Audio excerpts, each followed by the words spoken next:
In this video, we are going over the main lessons from the book Rental Property Investing by Brandon Turner. If you like financial book summaries, make sure to subscribe to not miss any of our value-packed videos. And let's get started. Lesson number 1. The 4 Wealth Generators.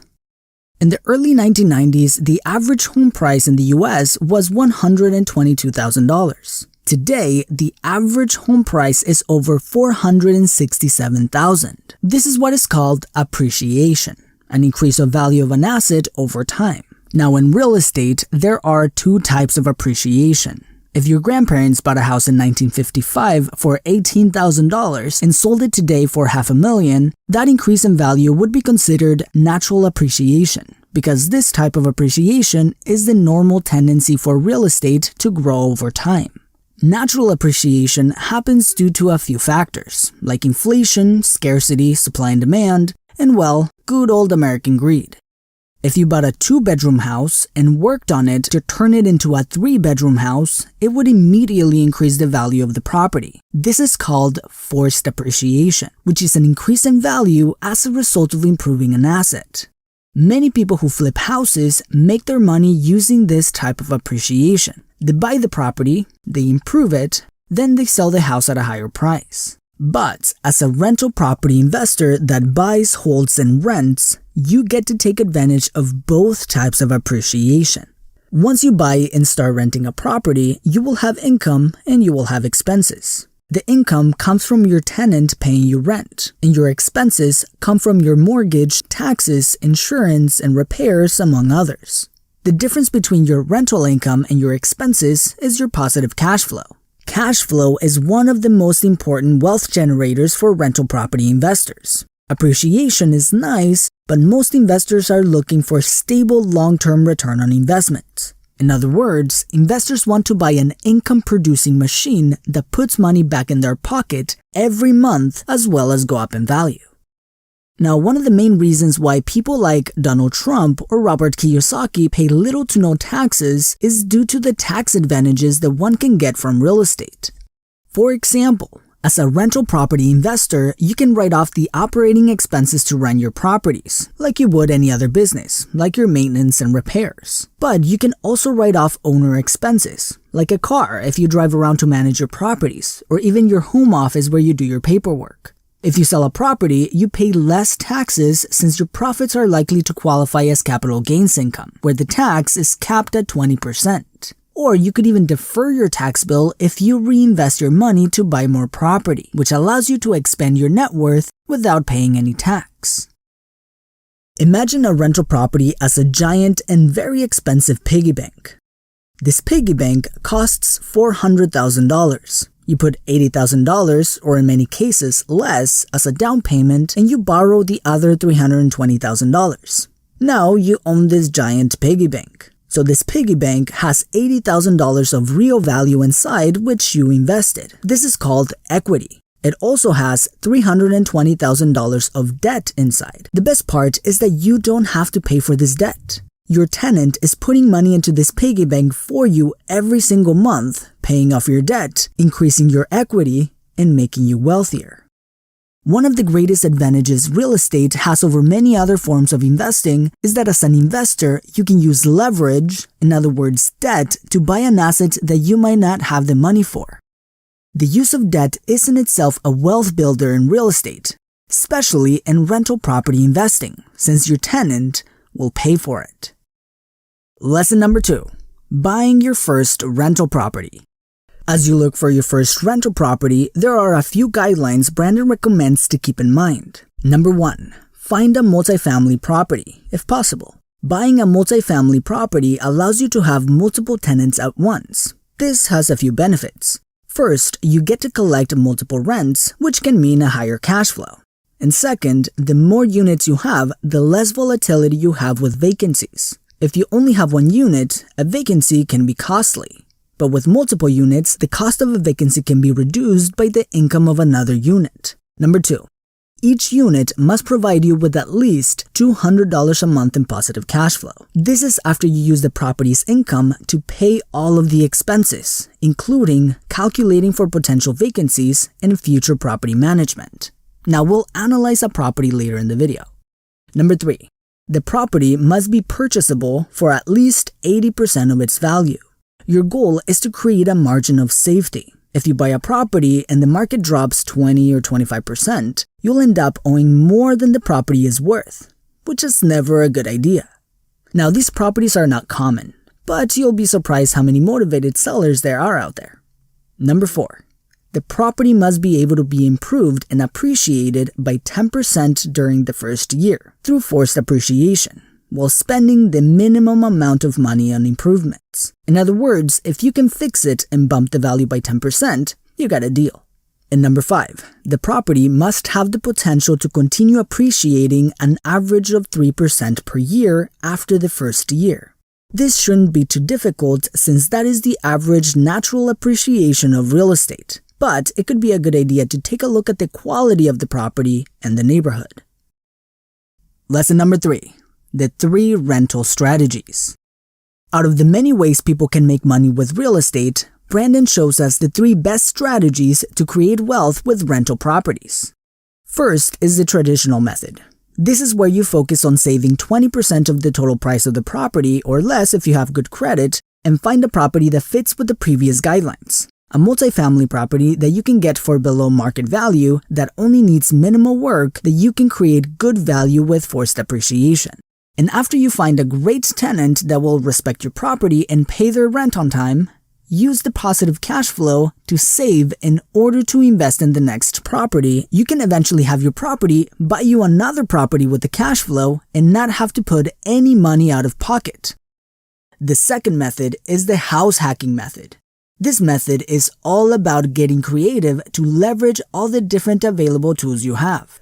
One of the most common examples of house hacking is to buy yourself a home to live in and use part of this property to rent out to other people in order to reduce or eliminate your own mortgage payment, essentially living for free. Many people do this in 2 different ways. 1, they get roommates to split the cost of the house, or they use their home as a short-term rental property using platforms like Airbnb, Booking.com, or Couchsurfing. Another popular method is to either buy a duplex, which is a property with 2 units, a triplex, which is a property with 3 units, or a fourplex, which is a property with 4 units in it. The investor can live in one of the units and rent out the rest. The tenants pay the mortgage, and the investor can live there for very cheap or even for free. Now these types of properties can still be bought with a personal mortgage. Anything over 4 units has to be bought with a commercial loan, which tends to be more expensive. Many people get what is called an FHA loan, which is a Federal Housing Administration loan. This is a home mortgage that is insured by the government to help low to moderate income families attain home ownership. This type of loan requires a lower minimum down payment on a property, as low as 3.5% instead of 20%, and it can help those with lower credit scores. This can allow people to put a much lower down payment on a property, helping them acquire their homes or small multifamilies that then can be house hacked for a much lower investment. Now there are a few caveats for this type of loan. Like for example, those who use this type of loan need to pay an additional insurance on their mortgage, since a lower down payment means more risk for the bank. The third method is called the BRRRR method. This stands for buy, rehab, rent, refinance, and repeat. With this method, you buy a property that needs work, then you repair the property to create forced appreciation. Then you rent a property to great tenants to start creating cash flow. Then, since you forced appreciation, you refinance the property to get your original investment back. Then repeat the process again on a new property. If done properly, this can be a powerful strategy because you can acquire many properties without running out of capital to invest or having to wait to accumulate the capital. With this method, Brandon recommends to look for deals where you can purchase the property for 70% of the after-repair value of the property minus the cost of the repair. For example, let's find your ideal purchase price for a fixer-upper property that will be worth $300,000 after repairs and will cost you $25,000 to fix it. First, you take your ARV of $300,000 and you multiply it by 0.7, which will give you 70% of the value of the property. Then you subtract the cost of the repair, which gives you your target purchase price of $185,000. Lesson number 4. Analyzing your first rental. As you get ready to invest in your first rental property, you must understand how to financially analyze the property to determine if it's a good investment or not. So let's analyze this property together. Number 1. Calculate total project cost. The first step is to analyze the property to figure out total project cost. In other words, we want to find out how much this property is going to cost to buy, fix, and get rented out. There are 4 major expenses to consider here. Purchase price. This is how much you will pay for the property. In this case, the property costs $75,000 to buy. Closing cost. These are the charges associated with the transaction. These are things like loan fees, title fees, prepaid insurance, attorney charges, among others. In this case, our closing costs are $2,500. Pre-rent holding cost. It is likely that you won't have a tenant on day 1 of owning this property, especially if you need to do repairs, which means you will likely need to pay the monthly expenses out of pocket until you're able to rent it out. In this case, our pre-rent holding cost is $1,200. Estimated repairs. This is how much work the property needs to be rented. In this case, our estimated repair cost is $17,250. Then we add all of these expenses together and get our total project cost of $95,950. Next, you find out how much cash you need to complete this project. First, we need to figure out our financing. Let's say that for this project, you will put down 20% of the value of the property. So to get our down payment, we multiply our purchase price by 0.2 to get how much our 20% is. Then we do the same for our loan amount. We multiply our purchase price by 0.8 to get our 80%, which is how much we're financing. So we will need $15,000 in cash for the down payment and we will finance the other $60,000. But we're not done just yet. We need to take out the total project cost of $95,950 and subtract our loan amount of $60,000 to get our total out-of-pocket cost of $35,950. Now, of course, there are many methods that can reduce the out-of-pocket cost. Like I mentioned before, there are Federal Housing Administration loans where down payment requirements are lower, and if you're a handyman, you might be able to fix your property yourself and save yourself some money. Third, you calculate your mortgage payment. This is one of the easiest steps because we can get this number from either the bank we're financing with or a mortgage calculator. We only need 3 pieces of information to get this number: our loan amount, the loan period, and our interest rate. We already have our loan amount of $60,000. This will be a 30-year mortgage and we have a 5% interest rate. This gives us a total mortgage payment of $322.09. The fourth step is to determine the property's income. In other words, how much can we get in rent every month? By checking online, we find out that in that area, rents for this type of house go anywhere from $975 to $1,300. So since this is a newly renovated house, we can comfortably price our rent at $1,200 a month. The fifth step is to figure out how much owning and running this property is going to cost us every month. Here, we must make a list of all possible expenses, and even potential future expenses. These include your mortgage, insurance, taxes, vacancies, maintenance, potential future repairs, property management, among others. All added together, we have a total monthly expense of $902.27. Now that we have all of this information, we can evaluate whether this property is a good deal or not.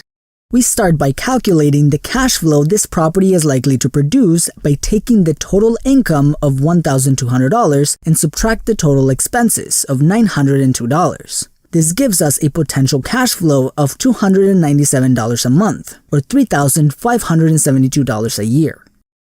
Now, we want to figure out what kind of return on investment this property will produce us. So we take our total invested amount of $35,950 and divide it by our yearly positive cash flow of $3,572. This gives us a 9.95 cash return on investment, or what investors call cash-on-cash return. Keep in mind that this return on investment does not include the fact that your tenant is paying down your loan, and your property is likely to increase in value over time, which makes your overall ROI much higher. Lesson number 4. location, location, location. As you begin investing in real estate, you quickly find out the importance of the location of where the properties are located. Brandon recommends to consider a few things when looking for the location of a property. First is crime. An area with a high level of crime can make it difficult to find and keep good tenants. Therefore, it is important to get a sense of the criminal activity of the location of the property. Schools. Proximity to schools is an important factor that impacts both the level of vacancy and the price you can rent the property for. A property in a good school district can have a much lower vacancy rate and much higher rents. Population growth. A growth in population should allow you to continue to raise rents over time and increase the value of the property due to supply and demand. The more people there are, the more demand there is for a place to live. Proximity to local businesses. We want to invest in good economic markets. Think about this. If Starbucks decides to open up a new store, would they open in a place that is close to economic activity or in a place with low economic traffic? Businesses like these spend millions of dollars doing research to find the best places to do business in. Therefore, it would make sense that if businesses are investing in a particular area, it might be a good area to consider. Lesson number 5. Your real estate team. Just like in any other business, you want to have a team of experts that will keep you informed, protected, and productive as you invest in real estate. Brandon says that one of the most important people in your team will be your spouse or partner. A partner that is opposed to your goals can be a big hindrance to your goals, so getting your partner to be on your team will make a huge difference in your long-term success. The next member of your team will be a good real estate agent to help you understand the locations, the state of the market, and give you additional information about specific properties and markets. Having a lender on your team will help you fund your ventures. Unless you plan to pay for properties in cash, you will need a lender. Contractors and handymen are a must to have on your team, especially with rental properties. If anything breaks, you have someone you can depend on to fix it right away. Having a bookkeeper will make your job as an investor much easier. You already have enough to do as it is, so having someone keep track of your income and expenses and have your files ready for tax season will be a huge help. Having a CPA, a certified public accountant, can help you take advantage of the different tax benefits and give you recommendations for your overall business. Having a good insurance agent on your team can help you understand insurance and the process of insuring your property, especially as you get multiple properties. And lastly, having a property manager will make owning rental properties much easier and make it feel much more passive, since a good property manager puts tenants in your property, manages the paperwork, takes maintenance phone calls, makes the appointments, manages any tenant problems, and keeps you in the loop on the state of the property. A good property manager can turn you from a busy investor managing everything to a more passive investor collecting paychecks. Let me know your thoughts on this book. And make sure to check out this video on the book Tax-Free Wealth by Tom Wheelwright, where you'll learn how many investors use real estate to pay less in taxes.